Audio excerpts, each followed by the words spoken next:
കൃഷ്ണ. എല്ലാവർക്കും മാധവത്തിലേക്ക് സ്വാഗതം. 2026 ജൂൺ മാസം 12-ാം തീയതി വെള്ളിയാഴ്ച. അന്ന് ത്രയോദശി തിഥിയാണ്. ത്രയോദശി തിഥി നമ്മൾ പ്രദോഷമായിട്ടാണ് ആചരിക്കുന്നത്. വെള്ളിയാഴ്ച വരുന്ന പ്രദോഷമായതുകൊണ്ട് തന്നെ ഈ പ്രദോഷത്തിന് ശുക്രപ്രദോഷം എന്നാണ് വിളിക്കുന്നത്. ത്രയോദശി തിഥി ആരംഭിക്കുന്നത് 2026 ജൂൺ മാസം 12-ാം തീയതി രാത്രി 7:36 മുതൽ 13-ാം തീയതി വൈകുന്നേരം 4:07 വരെയാണ്. അതുകൊണ്ട് തന്നെ നമ്മൾ പ്രദോഷമായി ആചരിക്കുന്നത് 2026 ജൂൺ മാസം 12-ാം തീയതി വെള്ളിയാഴ്ചയാണ്. പ്രദോഷം ശിവപ്രീതിക്ക് വേണ്ടിയിട്ടാണ് നമ്മളൊക്കെ ആചരിക്കുന്നത്.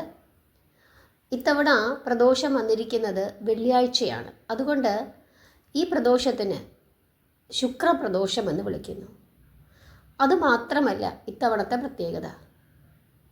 ഏറ്റവും പ്രധാനപ്പെട്ട പ്രത്യേകത പുരുഷോത്തമ മാസത്തിലെ അധിക മാസത്തിലെ പ്രദോഷമാണ് എന്നുള്ളതും മറ്റൊരു പ്രത്യേകത അന്ന് ഭരണി നക്ഷത്രമാണ് എന്നുള്ളതുമാണ്.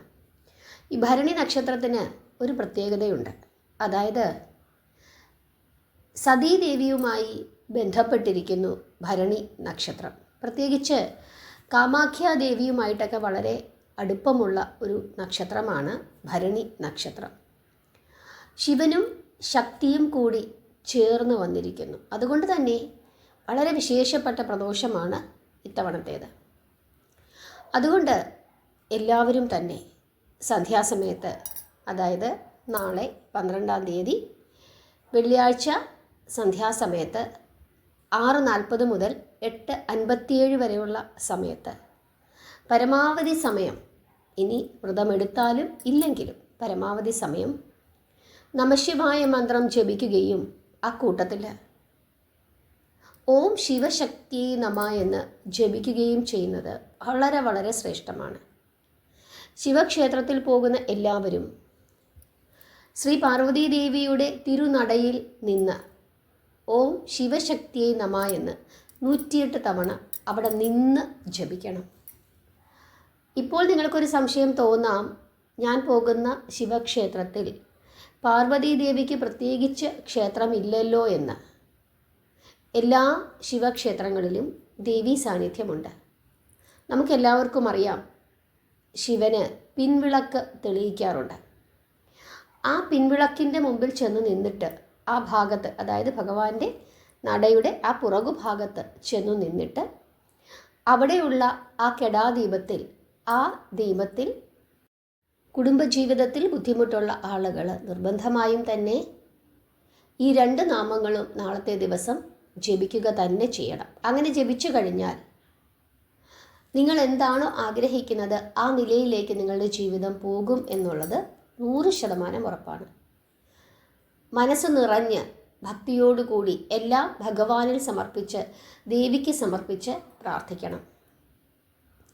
വിളക്ക് തെളിയിക്കുന്ന കാര്യം, ദേവിക്ക് വിളക്ക് തെളിയിക്കുന്ന കാര്യം യാതൊരു കാരണവശാലും മറക്കരുത്.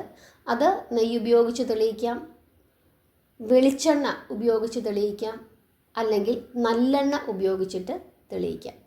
പലപ്പോഴും നമ്മൾ ക്ഷേത്രത്തിൽ ചെന്ന് നിന്നിട്ട് എണ്ണ മേടിക്കുമ്പോൾ അവിടെ ഇങ്ങനെ ഒരു കൊച്ചു പാത്രത്തിനകത്ത് കുറേ എണ്ണ ഇങ്ങനെ ഒഴിച്ചു വെക്കും. 10 രൂപ, 15 രൂപ, 50 രൂപ എന്നൊക്കെ പറഞ്ഞ്. എന്തെണ്ണയാണ് ഈ തരുന്നത് എന്ന് നമുക്ക് ആർക്കും ഒരു നിശ്ചയവുമില്ല. അതുകൊണ്ട് കഴിയുന്നതും നമുക്ക് ഉറപ്പുള്ള കടകളിൽ നിന്ന് നല്ലെണ്ണയാണ് അല്ലെങ്കിൽ നല്ല വെളിച്ചെണ്ണയാണ് എന്ന് ഉറപ്പുള്ള എണ്ണ മേടിച്ച്, അല്ലെങ്കിൽ ഒരു ടിൻ നെയ്യ്, ശുദ്ധമായ നെയ്യ് മേടിച്ച് നിങ്ങൾ തെളിയിക്കണം. ഇപ്പോൾ ഈ വിളക്കെണ്ണ എന്ന് പറഞ്ഞ് കിട്ടുന്നത് അത് എന്ത് തരം എണ്ണയാണെന്ന് നമുക്കാർക്കും അറിഞ്ഞുകൂടാ. അതുകൊണ്ട് അത്തരത്തിലുള്ള എണ്ണകളൊന്നും മേടിച്ച് വിളക്ക് തെളിയിക്കരുത്. തെളിയിച്ചില്ലെങ്കിലും സാരമില്ല. അതുകൊണ്ട് അങ്ങനെ ചെയ്യരുത്. അതുപോലെ തന്നെ നാളത്തെ ദിവസം നിർബന്ധമായും മറ്റൊരു കാര്യം ചെയ്യണം. ശിവക്ഷേത്രത്തിൽ പോകുന്ന എല്ലാവരും തന്നെ ഒരു 10 രൂപയോ 15 രൂപയോ കൊടുത്ത് ഒരു ജലധാര, അതും നിർബന്ധമായിട്ടും ചെയ്യണം. ജലധാരയും അതുപോലെ തന്നെ ദേവിക്ക് വിളക്കും. ജലധാര ചെയ്യുമ്പോൾ മഹാദേവൻ തിരുവാതിര എന്ന് പറഞ്ഞ് രസീതെടുത്ത് ചെയ്യിക്കണം. അല്ലാതെ നമ്മുടെ ആരുടെയും പേരും നാളും പറഞ്ഞല്ല, ഭഗവാന്റെ പേരും നാളും പറഞ്ഞ് നിങ്ങൾ ഭഗവാന് ഒരു ജലധാര ചെയ്യിപ്പിക്കണം. അവിടെ മഹാദേവനെന്നോ പരമശിവനെന്നോ നമ്മൾ ഏത് പേരിലാണോ ഭഗവാനെ പ്രാർത്ഥിക്കുന്നത് ആ പേരിൽ നിങ്ങൾക്ക് ചെയ്യാം.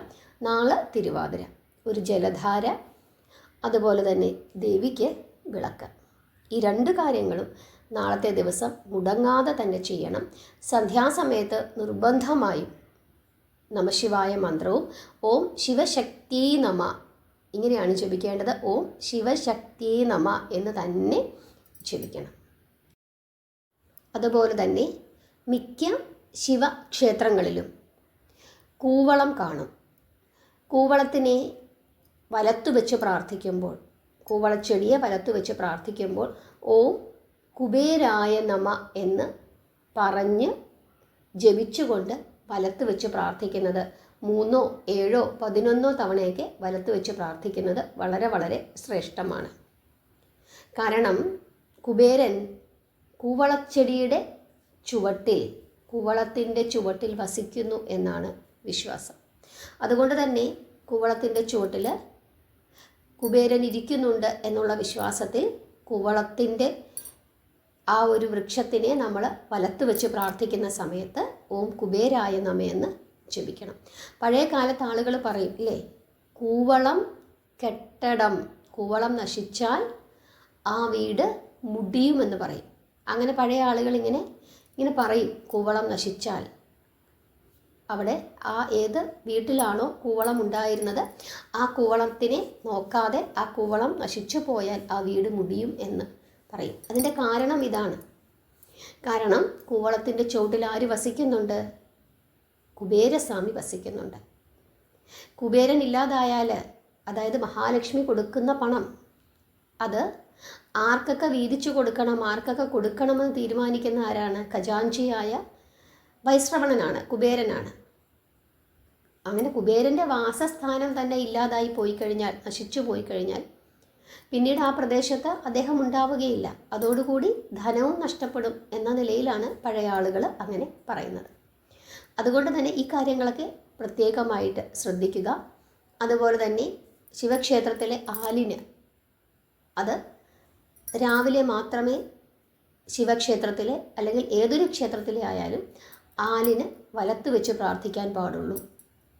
രാവിലെ 3 തവണ, 5 തവണ, 7 തവണ, 11 തവണയൊക്കെ വലത്ത് വെച്ച് പ്രാർത്ഥിക്കാം. പക്ഷേ വൈകുന്നേരം ആലിന് യാതൊരു കാരണവശാലും വലം വെച്ച് പ്രാർത്ഥിക്കരുത്. അക്കാര്യം കൂടി പ്രത്യേകമായിട്ട് ശ്രദ്ധിക്കുക. എല്ലാ കാര്യങ്ങളും നിങ്ങൾക്ക് മനസ്സിലായി എന്ന് വിശ്വസിക്കുന്നു. നാമം ജപിക്കുക, പ്രാർത്ഥിക്കുക. ഹരേ കൃഷ്ണ.